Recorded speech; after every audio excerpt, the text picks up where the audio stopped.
റെജി ലൂക്കോസ് ഒറ്റ ചോദ്യം. അല്ല മധു, എനിക്കൊരു വലിയ സംശയം. റെജി ലൂക്കോസെ കേട്ടോണേ, എൻ്റെ സംശയം എന്ന് വെച്ചാൽ ഈ കഴിഞ്ഞ തെരഞ്ഞെടുപ്പിൽ ഈ 18 സീറ്റ് കോൺഗ്രസിന് UDFന് കിട്ടിയതായി ആരെങ്കിലും കൂടോത്രം വെച്ചിട്ടാണോ?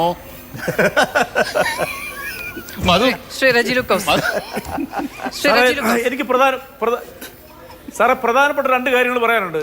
ദയവായിട്ട് കാരണം അജി സാറിൻ്റെയും ജേക്കബ് സാറിനെ പോലുള്ളവരുടെയൊക്കെ ചർച്ചകൾ ഇരിക്കുന്നതിന് സുഖമുണ്ട്. കാരണം അവരൊക്കെ മോഡേൺ ചിന്തകളുള്ളവരാ, ഏത് രാഷ്ട്രീയമാണെങ്കിലും.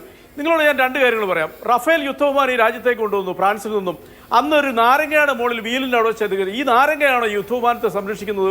രണ്ടാമത്തെ കാര്യം, രാഹുകാലം നോക്കി വിവാഹത്തിന് മറ്റു കാര്യങ്ങൾക്ക് ഇറങ്ങുന്ന മലയാളികളല്ലേ. ഞാൻ രാഹുകാലത്തിനുള്ളിൽ വിവാഹം കഴിച്ചവരാ. 30 വർഷമായി 2 കുട്ടികൾ എൻ്റെ ഭാര്യയായിട്ട് വലിയ കുഴപ്പമില്ലാതെ ജീവിക്കുന്നു.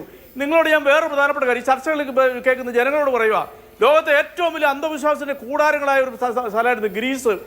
ആ ഗ്രീസിനെ കുറിച്ച് നമ്മൾ പഠിച്ചിട്ടുണ്ട്. ഗ്രീസിലെ ദേവതമാരെ കുറിച്ചും ആചാരങ്ങളെ ദുരാചാരങ്ങളെ കുറിച്ചും ലോകത്തിൽ അറിയാൻ മേലാത്ത കൗതുകപരമായിട്ട് അതിനെക്കുറിച്ച് അറിയാത്ത ആരും തന്നെ ഇല്ല.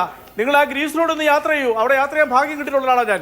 അവിടെ ഒന്നും ഒരു അന്ധവിശ്വാസമില്ല. അവിടെ അന്ധവിശ്വാസ കൂടാരങ്ങളായി കെട്ടിടങ്ങളൊക്കെ ഷോപ്പിംഗ് സെന്ററായി. ഇനി ഞാൻ ലോകത്തിന് പ്ലീസ് അല്ല, തർക്കമല്ല. ഈ റഫേലിന്റെ ഒരു വിമാനവാഹിനി അല്ലെങ്കിൽ യുദ്ധക്കപ്പലിൽ നീറ്റിലിറക്കുമ്പോൾ, കടലിലിറക്കുമ്പോൾ അതിന്റെ ഉച്ചക്കിട്ട് നാളികേരം അടിച്ചിറക്കുന്നത് കൊച്ചിൻ ഷിപ്പ്യാർഡ് നമ്മൾ കണ്ടിട്ടുണ്ട്. ശരി, ഓക്കെ. ശ്രീ റെജി ലൂക്കോസ്, പെട്ടെന്ന് 30 സെക്കൻഡ് ഉണ്ട്. സാറേ മാധു, പെട്ടെന്ന് പറയാം.